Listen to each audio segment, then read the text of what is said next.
그 후에 예수께서 그 어머니와 형제들과 제자들과 함께 가버나움으로 내려가셨으나 거기에 여러 날 계시지는 아니하시니라. 아멘. 네, 오늘은 이제 요한복음 9강이고요. 네, 이제 2장 넘어왔습니다. 네, 지난주 벌써 3주 전이네요. 3주 전에 했던 거 잠깐 말하면, 요한복음은 항상 기록 목적대로 저자의 의도대로 우리가 모든 성경을 읽어야 되기 때문에, 근데 다른 성경은 이제 저자의 의도를 우리가 잘 살펴봐야 되는데, 요한복음은 그냥 의도를 밝혔잖아요, 그렇죠? 하나님의 아들 예수 그리스도를 믿어 생명을 얻게 하는 것이고, 그 생명은 요한복음 17장 3절에 참 하나님과 그가 보내신 자 예수 그리스도를 아는 것, 아는 것은 관계로 아는 것을 말합니다. 관계하고 교제하는 것이다 라고 했고요. 그리고 지난주에 이제 하나님의 아들에 대해서 나누었어요. 하나님의 아들은 존재론적으로는 하나님과 동등하시고, 근데 기능적으로는 복종하는 보냄받은 자다. 그래서 자기 부인이 오히려 하나님의 양식이 되고 하나님의 뜻을 이루는 것이 내 양식이고 힘이다 라고 했고, 그리스도는 구약이 증거하는 다윗의 자손, 그러니까 우리가 성경이 증거하는 그리스도를 믿어야지 내가 원하는 그런 그리스도를 믿으면 안 되죠. 근데 이제 인자라고 했을 때는 사다리, 문 역할을 한다고 했고, 하나님의 아들 그리스도를 한 번에 말할 때 인자라고 표현합니다.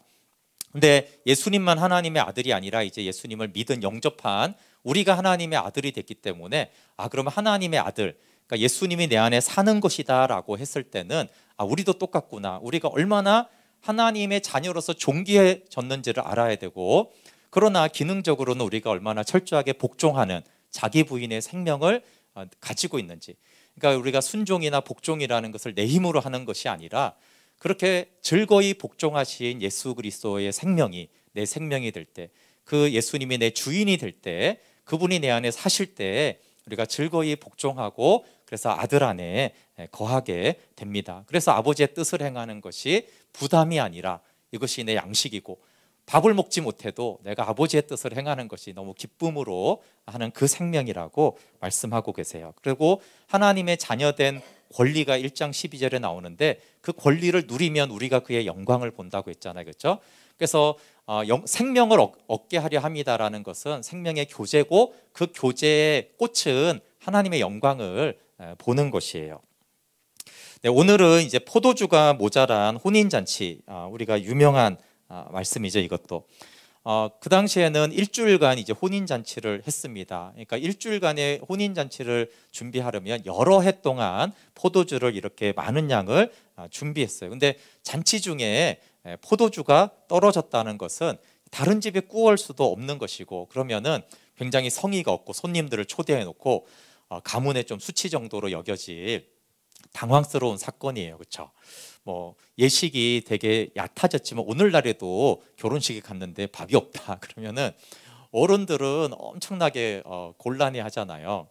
곤란해졌는데 이것을 어머니 마리아가 예수님에게 알립니다. 우리 2장 4절에 보면은, 근데 알렸는데 예수님의 대답이 예스가 아니라 예수께서 이르시되 여자여 나와 무슨 상관이 있나이까 내 때가 아직 이르지 아니하였나이다. 좀 당황스러운 말씀이죠. 아니, 우리가 이렇게 흠모하는 예수님이 어머니에게 이런 식으로 꼭 반항한 것 같잖아요, 그렇죠? 근데 우리나라에는 이렇게 여자여 이렇게 번역했는데 NIV에 보면 디어 우먼이에요. 그러니까 부인 이런 거예요. 그러니까 존칭을 써줬는데 분명히 어머니라고 하지는 않았어요. 근데 이제 십자가 위에서 요한복음 19장 26절에도 가면은 여자여 이렇게 말을 해요. 그러니까 이제 어머니라고 하지 않은 것은 지금까지는 이제 공생의 전이었기 때문에 어머니에게 사실은 순종하셨어요, 예수님도 아들로서. 그런데 이제는 어머니의 아들로서가 아니라 내가 아버지의 아들로 아버지의 뜻을 행하는 때가 되었습니다라는 것을 이제 알려주는 것이죠. 그리고 내 때가 아직 이르지 않았다는 것은 이제는 어머니에 의해서도 나는 움직이지 않고, 사람들의 요구에 따라서 움직이지 않고, 심지어 내 뜻에 따라서도가 아니라 이제 아버지의 때에 따라서, 그 뒤에 계속 나오잖아요. 나는 아버지가 하시는 일을 하고 아버지가 하시는 일을 보고 한다고 했잖아요. 그러니까 이때부터 이제 아버지가 하는 때와 아버지가 하는 방식과 아버지가 하는 일을 나는 하는 사람입니다 라는 것을 사실 알려주는 것이지, 근데 우리가 이제 잘못 보면 되게 이렇게 막 거역하는 것처럼 말을 하는데 이제 선을 어쨌든 걷는 것이죠. 근데 이것은 우리에게도 좀 해당이 돼요, 여러분. 그러니까 어머니와 예수님 관계니까 사실 또 마리아는 믿음의 여인이고, 또 예수님 때는 얼마나 어릴 때 고생을 했어요, 사실은. 그럼에도 불구하고 아버지의 뜻에 따라서 예수님은 일하시지 이 마리아 어머니 때문에 일하지는 않는다는 거예요. 그러니까 예수님 우리를 사랑하세요, 그렇죠? 근데 이런 정과 인맥 때문에 예수님 막 일하는 건 아니라는 거예요. 예수님은 사실 아버지의 때에 따라, 아버지의 뜻에 따라서 일하시는 분이시지, 왜 나를 사랑한다면서 이렇게 안 해? 이런 거에 대해서 사실 오늘 말씀하는 거예요. 분명히 예수님이 어머니를 존경하고 사랑하고 믿음의 여인이지만 나는 아버지의 뜻을 따라서 하는 것입니다 라는 것은 사실 우리도 알아야 돼요. 근데 이게 마리아의 믿음이 우리가 본이 되는데, 하나는 상황을 예수님께 그대로 아뢰요. 포도주가 떨어졌다고, 큰일 났다고. 그 다음에 두 번째는 아뢰고 나서 예수님이 나와 무슨 상관이냐, 내 때가 아니라고 할 때 마리아는 또 어떻게 해야 되는지를 잘 보여주는 믿음의 사람이에요. 그러니까 우리가 봤을 때는 4절이 되게 이게 좀 부정적인 말 같은데, 그의 반응하는 5절을 보면은 이렇게 말해요. 그의 어머니가 하인들에게 이르되 너희에게 무슨 말씀을 하시든지 그대로 하라 하니라. 역시 마리아가 정말 믿음의 여인이죠. 그러니까 뭔가 거절한 것 같을 때, 거절은 아닌데 어쨌건 나는 아니다 이렇게 했을 때 어떻게 반응해야 되는지를 보여주죠. 마리아가 굉장히 서운해하거나, 마리아는 안 서운한데 우리가 서운하죠. 예수님 왜 사실 이렇게 말씀하시, 내가 개연히 읽으면서 서운해. 근데 여러분 보세요, 마리아가 전혀 안 서운해해요. 그리고 마리아는 거절당했다고 생각하지 않아요. 그게 예수님이 가야 될 길인 것을 마리아가 알고 인정하기 때문에 그래요. 네, 그러니까 우리가 괜히 거부감 느끼지 않으시면 좋겠어요. 마리아는 전혀 안 그랬단 말이에요. 그리고 그거를 인정해요. 맞다. 그러니까 예수님이 내 때라고 말했을 때 그 때와 방법에 맡겨요. 여기 무슨 말씀을 하시든지니까 이제 나는 때와 방법을 모른다는 거예요. 마리아는 믿음의 여인이지만 하나님의 때와 하나님의 방법까지는 아직 모르잖아요. 그걸 받아들여요. 그리고 근데 무엇이든지 순종하라는 것은 뭐예요? 그게 무엇이든지 하나님의 일하시는 방식을 받아들이겠다는 거예요. 만약에 포도주를 안 갖다 주면 안 갖다 주는 걸 받아들이는 것이고, 그러나 하나님의 때고 하나님이 하신다라면 그것을 받겠다라는 거예요. 그러니까 하나님의 주권에 대해서. 근데 그 주권이라는 것이요, 하나님 알아서 하세요 이런 게 주권이 아니고요, 우리가 하나님께 이걸 아뢰는 거예요. 근데 여러분이 어떤 사람이 부탁을 할 때 가장 좋은 부탁이 어떤 부탁이에요? 안 해주면 죽을 줄 알아? 아니면 안 해주면 거절 끝이야? 막 이런 식으로 부탁을 하는 게 어떻게 느껴지세요? 그거 사실 좋은 부탁이 아니죠. 부탁은 해놓고 그 부탁을 들어주든지 안 들어주는지는 그 사람에게 전적인 맡긴 거예요. 그리고 들어줘도 너무 감사하고 들어주니까, 안 들어준다고 해도 뭐 전혀 문제가 없습니다라고 했을 때 사실 그 사람을 신뢰하는 거잖아요. 근데 안 들어주면 막 짜증나고 막 싫고 미웃고, 그럼 그 사람 신뢰하는 거 아니죠. 사실 그거는 공손한 사랑의 부탁이 아닌 거예요. 그러니까 마리아가 하는 이 부탁, 아뢰는 거, 사실 이게 간구하는 기도에 가장 중요한 거예요. 근데 우리가 간구를 막 하나님 막 안 해주면 막 미워할 거야 이런 식으로 약간 하나님 부담 느끼게 기도하지 않아요, 우리가. 사실 우리는 아뢰고 구하고, 그러나 그것을 하나님이 이루시면 감사하고, 그렇지 않아도 그것은 하나님의 권리이기 때문에 마땅한 것이다라는 이 마리아의 이 믿음을 우리가 볼 수가 있어요. 인생의 포도주가 모자랄 때 전적인 신뢰로 이렇게 마리아처럼 예수님의 주도권에 맡기는 자세가 필요하죠. 그런데 무슨 말씀을 하시든지 그대로 하라고 했는데, 사실 더 놀라운 거는 하인들이 그렇게 했다는 거예요. 놀라운 순종이죠. 여기 정결 예식을 위한 돌 항아리 6개인데, 이게 이제 손을 씻고 음식을 먹어야 하는 장로들의 유전이 있었는데, 돌 항아리 하나에 이제 두세 통 들은 한 80에서 90리터라고 그래요. 그러니까 6개면 한 500리터쯤 되는 양인데, 여기에 뭐 물을 부으라는 것까지는 이해할 수 있는데, 이 물을 연회장에 갖다 주라고 했잖아요. 근데 이게 순종이 되겠어요? 안 되잖아요. 근데 하인들이 이게 참 갖다 준 게 참 놀랍고, 어떻게 성경은 이 하인이 손 씻는 물을 연회장에 포도주로 갖다 주라는 이 말에 하인들이 순종했을까라는 우리가 질문을 하게 돼요. 사실 시키는 거 하는 것도 귀찮은데 뭐 물이 수도 나오는 게 아니잖아요. 물만 해도 가나 우물가가 어디 있는지 모르지만 저기 가야 되는가, 물이 귀한 나라니까. 근데 그걸 떠다 주라고 하는데 또 욕먹을 짓이잖아요. 근데 여기서 성경이 이제 요한이 말하는 거는 하인들이 물을 떠주었다는 거예요. 그리고 그 물 떠온 하인들이 안다라는 것은 가장 비천한 자들이 하나님께 순종하는 모습을 보여줘요.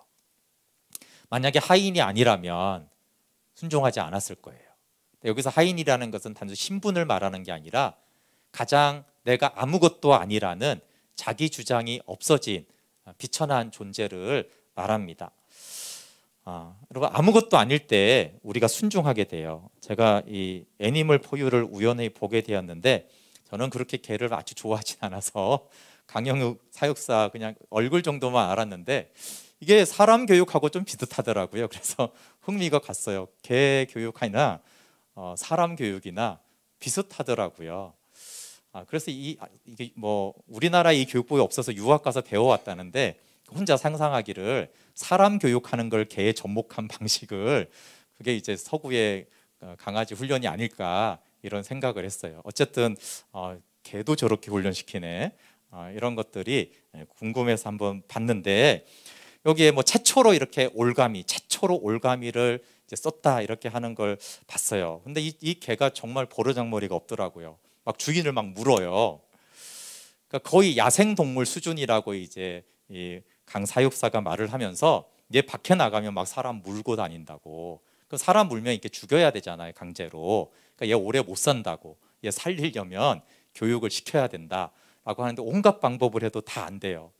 그러니까 최초로 이제 올가미, 마지막 수단이라고 하는데, 올가미를 이제 목에다가 이제 숨통을 확 조이는 방식을, 그러니까 깨갱 막 하든 말든 막 올가미를 조여 가지고 이제 겨우 이제 입마개를 이제 할 줄 알았는데, 그러니까 놀랍게도 이게 입마개를 완벽하게 딱 하고 나니까 얌전해지는 거예요. 그 전에 막 주인을 막 물고 막 손에 피가 나고 막 이랬거든요.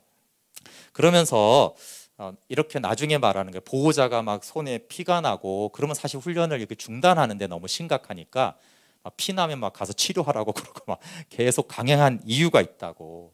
그래서 옆에 이제 되게 얌전해진 모습인데, 이 모습을 보고 싶었다. 이 애의 공격성은 너무 기고만장하다. 그러니까 쉽게 개가 교만하다 이 말이에요. 교만해가지고 불만만 있으면 막 짖고 달려들고, 나 이빨 얼마나 무서운 줄 알아? 다 물어버린다. 이렇게 기고만장한 애라는 거예요. 그래서 여기 중요한데, 아무것도 할 수 없는 상황을 만들고 싶었다. 개가 스스로 내가 아무것도 할 수 없구나를 가르쳐주는 그 상황을 내가 만들고 싶어서 이렇게 했다라는 거예요. 그리고 기세등등한 모습이 사라졌다. 이러면서 힘과 자랑인 이 이빨이 무용지물이 되었을 때 개 입장에서는 내가 이제 아무것도 할 수 없구나.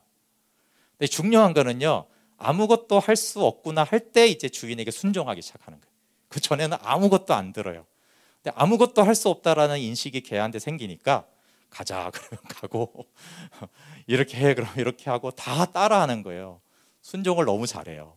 전혀 그런 개였는지 몰랄 정도로 그냥 아주 평범하게 잘 따르는 개처럼 이렇게 훈련이 되고 하는 거예요. 그래서 제가 승질대로 하는 개에게 필요한 거는 내가 아무것도 할 수 없구나라는 걸 알게 해주는 거구나. 그래야지 복종이 되는구나. 이게 아무리 해도 안 되는 거야. 우리가 승질대로 하잖아요. 내 마음대로 하고 내가 교만하잖아요. 그럼 이 교만한 나를 어떻게 하나님이 훈련시킬까라고 했을 때, 이 사람이 제가 믿는 자인지 모르겠는데 아무것도 할 수 없게 만들어야지 순종이 된다는 걸 통해서 어떻게 이게 또 성경의 원리하고도 비슷한 거예요. 우리가 아무것도 할 수 없구나라고 했을 때 그때 하나님 말씀대로 순종하죠. 그 전까지는 막 주장하고 고집 부리고 마음에 안 들면은 막 대들고 주장하고 이러다가, 그리고 아무것도 할 수 없는 그 과정에 이제 아까 설명은 줄였지만 올가미하고 난리를 치더라고요. 개 입장에서는 거의 죽는 거죠. 거의 장사보검이 이제 개한테 이렇게 오더라고요. 자기 입장에서는 죽는 게 올가미가 이렇게 목을 이렇게 조여오고 숨통을 조여오니까 자기 입장은 이제 쟤가 나를 죽이려고 하는가 보다 이렇게 아마 개는 느꼈겠죠, 그렇죠? 그리고 죽을 순간에 이렇게 이제 딱 포기가 된 거죠. 그리고 나서 사실은 포기가 되니까 당연히 풀어주죠, 이렇게. 그런 걸 통해서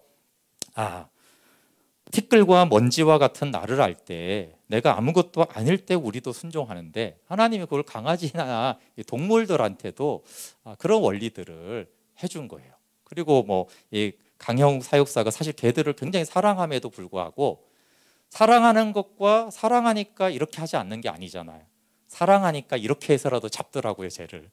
사랑하니까 이렇게 해서라도 개가 훈련이 돼야지만 이 개가 생존을 할 수 있기 때문에 개를 위해서 기꺼이 이렇게 올가미도 막 하고 기꺼이 막 이렇게 제압을 하고 아무것도 할 수 없게 하는, 하나님도 사실 우리를 사랑하기 때문에, 사랑하지 않으면 그래 네 마음대로 살다가 그냥 죽여버리면 되지 개를, 이렇게 하시는데 우리를 사랑하니까 교만하고 기고만장한 우리를 이렇게 할 수밖에 없구나.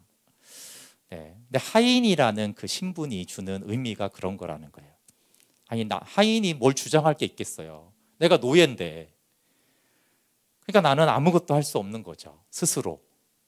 그러니까 이렇게 말도 안 되는 것을 사실은 논리적으로는, 이성적으로는 말이 안 되지만 순종을 합니다. 그리고 예수님 안에 거하는 비결이 복종이에요, 순종. 그러니까 이 하인들의 순종이 얼마나 요한복음에서 중요한지를 요한복음 15장에서 우리가 잘 알 수 있잖아요. 복종해야지 예수님 안에 거하고 열매를 맺잖아요. 복종이 시작될 때 사실 하나님이 주시는 모든 보화들을 우리가 처음부터 끝까지 다 누리게 되기 때문에 너무나 중요하죠. 이 요한복음 15장 8절부터 11절에 너희가 열매를 많이 맺으면 내 아버지께서 영광을 받으실 것이요 너희는 내 제자가 되리라. 아버지께서 나를 사랑하신 것 같이 나도 너희를 사랑하였으니 나의 사랑 안에 거하라. 내가 아버지의 계명을 지켜 그의 사랑 안에 거하는 것 같이 너희도 내 계명을 지키면 내 사랑 안에 거하리라. 내가 이것을 너희에게 이름은 내 기쁨이 너희 안에 있어 너희 기쁨을 충만하게 하려 함이라. 여기 키가 다 내 안에 거하는 거예요. 그리고 거하는 것은 복종할 때, 하나님의 말씀에 기꺼이 복종할 때 그 안에 거하고, 그러면 열매를 많이 맺고, 그러면 하나님께는 영광이 되고 우리에게는 뭐예요? 예수님의 기쁨이, 하늘의 기쁨이 충만하리라. 근데 이 모든 충만, 열매, 영광이 모든 것이 사실 복종으로 되잖아요. 그래서 이 2장에서 하인들이 복종하고, 그리고 그 복종한 하인들은 알더라 이렇게 말해요. 이 복종이 이 인간 세계에서는 되게 부정적인 단어잖아요. 근데 하나님 나라에서는 복종이 굉장히 긍정적이고 아름답고 좋은 단어인 것이에요. 그리고 하인들이 보여준 복종은 대가를 치르는 복종이라는 거예요. 그러니까 이해가 되고 상식적이고 이런 게 아니고, 이거 잘못하면은 얻어맞을 수 있고 욕먹을 수 있는, 그럼에도 불구하고 하는 그 복종, 그 복종이 풍성한 생명을 누리는 비결인 것을 알려줍니다. 그래서 무슨 말씀을 하시든지 그대로 하라는 것은 내 생각대로 하라는 게 아니잖아요. 네가 이해되면 그대로 해. 그리고 너한테 이익이 되면 해, 그게 아니잖아요. 내 생각하고 다르고 내 이익하고 달라도 하나님 말씀하시면 무엇이든지 그대로 해라. 이것이 이제 마리아, 사실 하나님의 말씀이죠. 마리아 입을 통해서. 그리고 하인들이 무엇이든지 자기 상식하고도 안 맞고, 이거 해주면 나 손해보는 거 아니야? 내가 비록 하인이긴 하지만 이거 시키는 대로 했다가 욕먹는 거 아니야? 그럼에도 불구하고 이제 순종을 한 것이죠. 그러니까 내가 아무것도 아닐 때 복종하는 것을 요한복음 15장은 포도나무의 가지라고 표현을 해요. 가지는 여기 15장 5절에 나를 떠나서는 너희가 아무것도 할 수 없다. 주님 없으면 아무것도 할 수 없다라는 것이 가지의 정체성이란 말이에요. 그러니까 나는 포도나무가 필요해. 예수님이 절대적으로 필요하지, 그 아무것도 할 수 없음. 그렇기 때문에 주님밖에 없음에 주께 붙어 있을 때 그때 복종이 되어지고 열매를 맺게 되어집니다. 이게 물도온 하인들은 알드라라고 했을 때 여기에 연회장이 나오고 신랑과 신부가 나와요. 여기 신랑을 이렇게 칭찬했어요. 그들은 지금까지 좋은 포도주를 두었도다. 칭찬받은 신랑 기분 좋았고 맛있는 포도주 먹은 사람들도 행복했잖아요. 근데 성경은 그들이 아니라 가장 행복한 사람, 가장 기쁨이 충만한 사람은 물도온 하인들이다. 복종한 사람들이다라고 해요. 9절 한번 볼게요. 연회장은 물로 된 포도주를 맛보고도 어디서 났는지 알지 못하되 물도온 하인들은 알더라.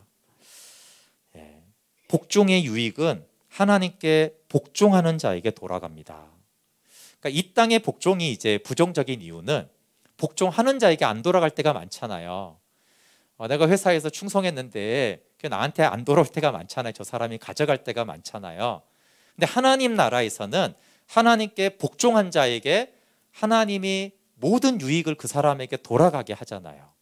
그렇기 때문에 하나님 나라를 사는 자에게 있어서 사실 복종의 개념이 달라져야 되는 거죠. 복종하는 자만 안다. 복종하는 자만 열매 맺고 복종하는 자는 기쁨을 얻고 복종하는 자는 영광을 본다.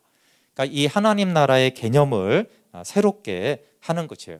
말씀에 복종하는 자만이 예수님을 안다. 근데 사단은 계속 우리의 이 세상 속에 세상 나라의 경험을 가지고 복종은 손해야. 자기를 주장해야지. 이렇게 이 세상의 경험을 자꾸 하나님 나라에 가져와서 하나님께 복종하면 뭔가 손해 보는 것 같고 하나님 말씀대로 살면은 좀 손해 볼 것처럼 그렇게 이제 거짓으로 우리를 속이는 것이죠. 근데 하나님 말씀대로 순종하는 자만이 하나님이 주신 그 모든 복을 누립니다. 그리고 알드라라고 했을 때 예수님이 누구신지를 알게 되죠. 기록 목적은 예수님을 아는 거예요, 그렇죠? 물도온 자는 비로소 이제 예수님을 알게 되는 것이에요. 그리고 이제 사실 하인들도 마찬가지지만 이제 주님의 영광을 본 제자들을 말하고 있어요. 여기 기쁨이 사라져가는 혼인 잔치. 여기에 예수님은 다시 기쁨을 회복시켜 주세요.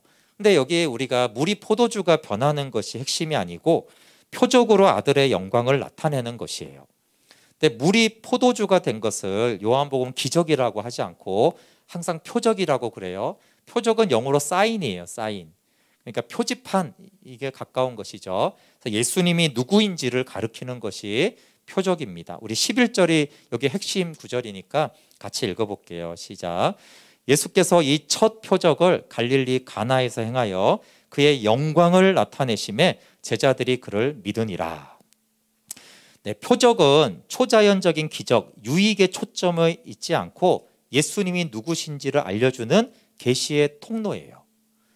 그리고 요한은 이 첫 표적이 나타난 것이 뭐냐 하면 예수님의 영광이라고 그래요. 예수님의 영광. 이 첫 표적으로 그의 예수님의 영광을 나타냈어요. 그렇죠? 그 영광 그러면 이제 요한복음 1장 14절이 생각나야 돼요. 영광을 나타낸 게 뭘까? 1장 14절은 독생자의 영광을 나타냈는데 이제 독생자의 영광, 예수님이 하나님의 아들이라는 걸 나타낸 거예요. 그 본질에 계시죠. 예수님이 누구신가? 그리고 인자와 신실함이잖아요. 그렇죠? 그러니까 이 물이 포도주가 되게 한 것은 예수님의 인자하심과 신실하심을 보여준 사건이라는 거예요.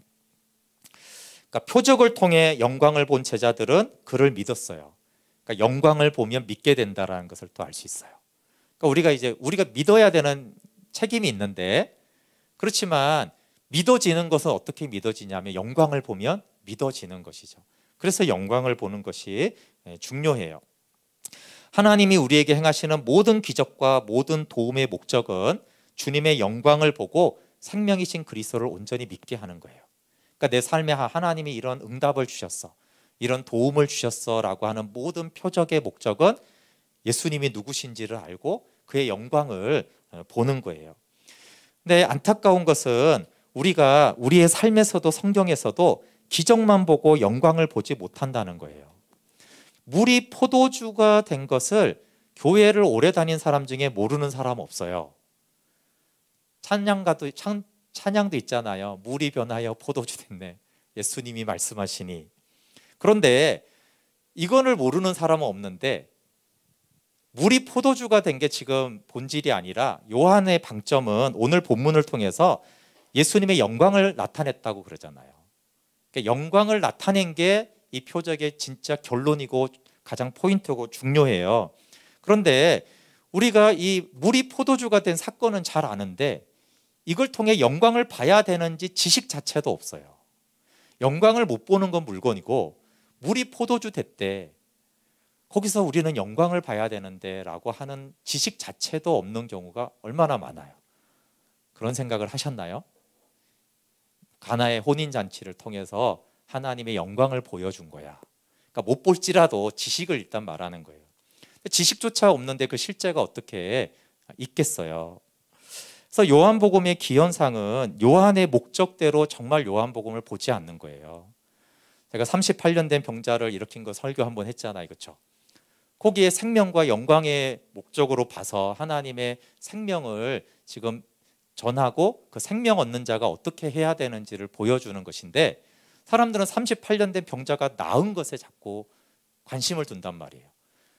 거기서 하나님의 인자하심과 신실하심이 나타났는데 그거를 자꾸 보려고 하지 않아요. 우리 가나의 혼인잔치도 마찬가지예요. 물이 포도주가 됐대.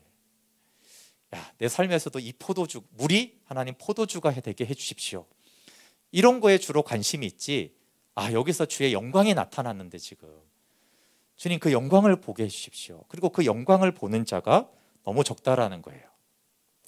근데 요한이 왜 가나의 혼인잔치를 썼어요? 이 표적을. 요한복음을 하나의 큰 설교라고 본다면 이건 하나의 예화예요. 가나의 혼인잔치는 실제로 있었던 거지만 예화에도 실제 있는 얘기를 하기도 하잖아요. 그렇죠? 그러니까 하나의 예화란 말이에요. 근데 설교의 예화에 아주 중요한 목적이 있어요. 예화는 반드시 설교의 목적을 설명하는 도구가 돼야 되지. 근데 제가 예화를 너무 잘 들어서 설교와 성경은 다 잊어버리고 예화만 기억하고 갔어요. 그러면 그 설교와 예화는 완전히 망친 거예요. 그럴 때 설교학에서는 그 예화를 쓰지 마라 그래요. 하지 말아라, 아예 말하지 말아라 이렇게 해요. 그러니까 가나의 혼인잔치를 통해서 예수님의 영광이 나타나지 않으면 이건 기록할 이유가 없는 거예요. 하나님의 영광, 예수님의 영광을 나타낸 사건을 보여주기 위해서 이걸 기록했는데 우리는 그 영광은 목적은 못 보고 물이 포도주가 됐대. 화학적인 변화래.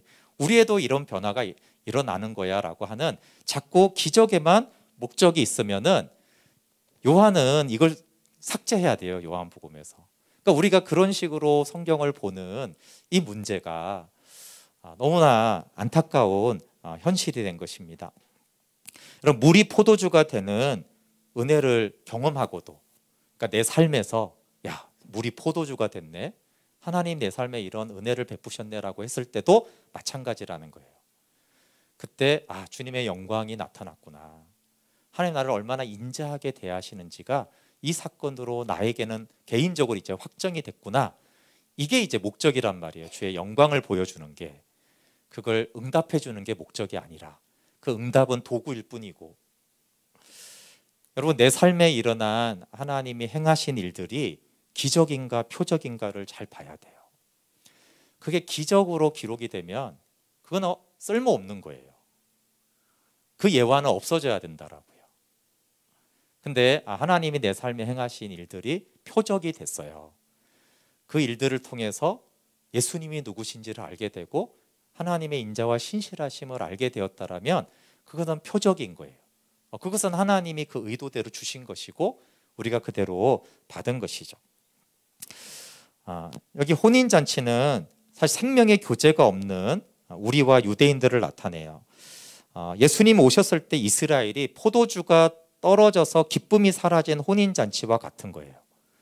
그러니까 혼인잔치에 모든 것이 있는데 그 핵심이 이제 사실은 잔치의 기쁨이 포도주였는데 포도주는 없어요. 혼인잔치는 있는데.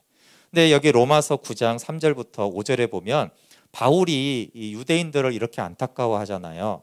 4절부터 보면 그들은 이스라엘 사람이라 그들에게는 양자됨과 영광과 언약들과 율법을 세우신 것과 예배와 약속들이 있고 조상들도 그들의 것이요 육신으로 하면 그리스도가 그들에서 나셨으니 그는 만물 위에 계셔서 세세의 찬양을 받으실 하나님이시라. 다 있는데 예수 그리스도만 없다는 거예요. 하나님을 영으로 아는 거 말고 나머지는 다 있어요. 유대교의 현실, 종교 의식만 남은 유대교를 말해요. 여러분, 생명이신 예수님이 하나님의 영광을 이런 유대교에 나타내 보이시고 있는 거예요. 당연히 이게 우리에게 하는 메시지는 뭐겠어요? 내가 다 있어요. 교회도 다니고 성경도 보고 기도도 하고 말씀도 들어요. 뭐 몇 대째고 다 있어요. 근데 하나님과의 생명의 교제는 없어요. 그게 혼인잔치에 포도주가 떨어진 내 영혼의 모습인 거예요. 생명의 교제가 없으면 포도주가 떨어진 혼인잔치와 같은 신앙생활을 하는 것이죠. 그리고 거기에는 기쁨이 사라져요.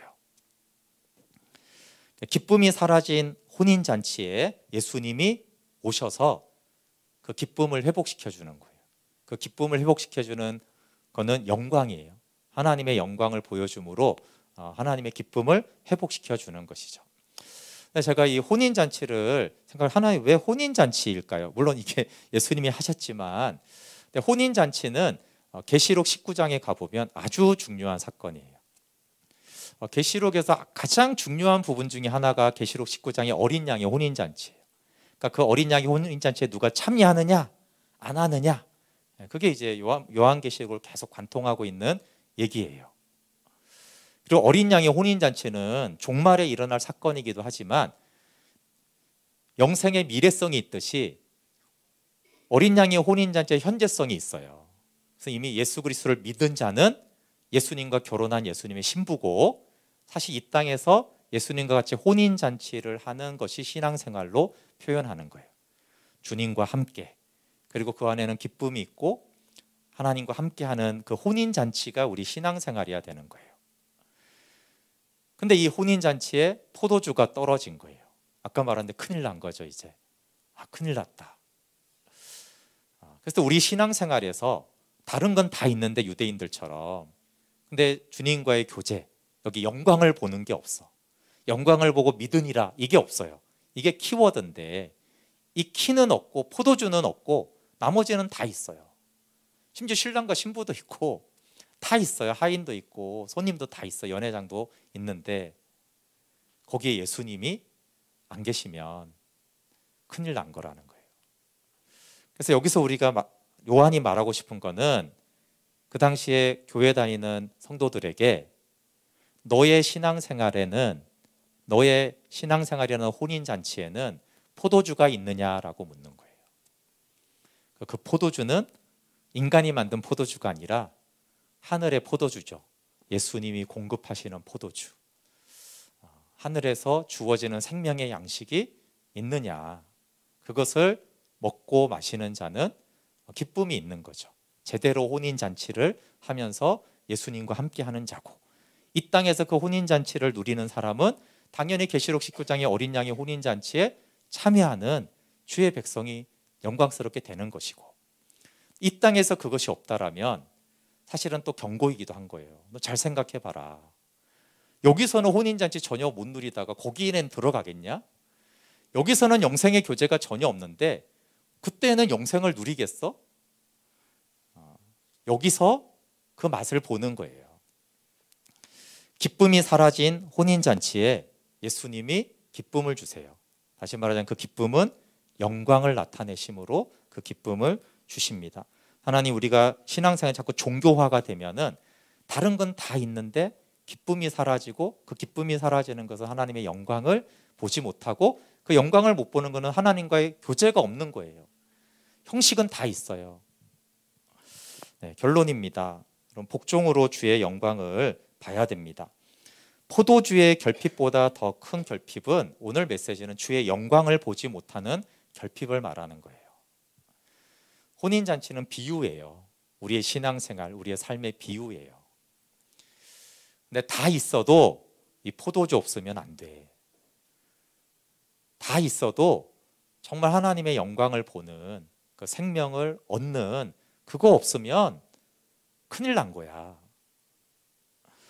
우리의 삶이 힘들고 교회 생활에 기쁨이 없는 것은 포도주가 없어서 그런 거예요. 근데 그 포도주는 다시 말하지만 주님의 영광을 보지 못하기 때문이에요. 그러면 어떻게 해야 되죠? 아까 말한 대로 마리아처럼 해야 돼요. 마리아처럼 그 상황을 그대로 아뢰는 거예요.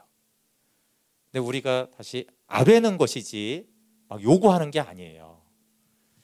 하나님, 제 신앙생활이 이래요. 제 삶이 이래요. 포도주가 없어졌어요. 주님, 저 큰일 났어요. 아뢰는 거예요. 그리고 주님이 무엇이라고 하시든지 주님의 때와 방법을 저는 신뢰하겠습니다.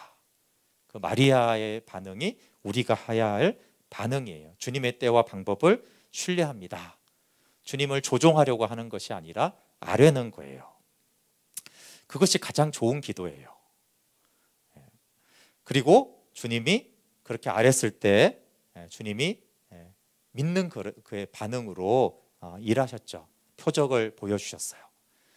그런데 그 표적을 통해서 영광을 봐야 된다라고 말씀하고 계세요.